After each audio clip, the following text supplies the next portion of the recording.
एकरूप उपसा सिंचन योजना ही मागील 27 वर्षे अक्कलकोटवासी एक स्वप्न म्हणून त्याच्याकडे बघत होते.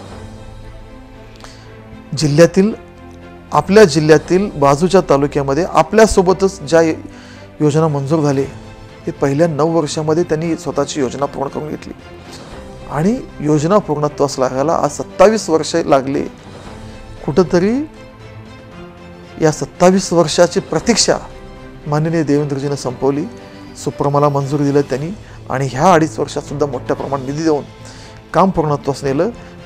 पाणी हा प्रश्नच मला वाटतं की महायुतीच्या शासनाने माननीय देवेंद्रजींनी अक्कलकोटवासियांच्या एवढ्या वर्षाचं स्वप्न आता पूर्ण करीत आहे.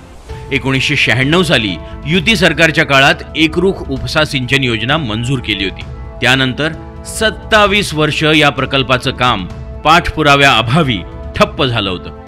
सचिन कल्याण शेट्टी यांनी शासन दरबारी आणि प्रशासकीय स्तरावर वारंवार पाठपुरावा करून 2018 साली तत्कालीन मुख्यमंत्री माननीय देवेंद्रजी फडणवीस यांच्याकडून 412 कोटींची सुप्रमा मंजूर करून हा प्रकल्प पूर्ण केला.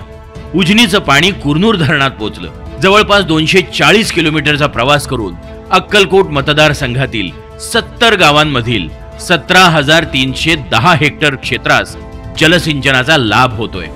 शाश्वत जलसिंचन यामुळे शेती उत्पादनात होणारी वाढ, शेतकऱ्यांसाठी एकरूप सिंचन योजना म्हणजे वरदानच. अक्कलकोट विधानसभा मतदारसंघाचे भारतीय जनता पार्टी महायुतीचे अधिकृत उमेदवार सचिन पंचप्पा कल्याण शेट्टी यांच्या कमळ या चिन्हासमोरील बटन दाबून प्रचंड बहुमतानं विजयी करा. विकासाचा वादा सचिन दादा.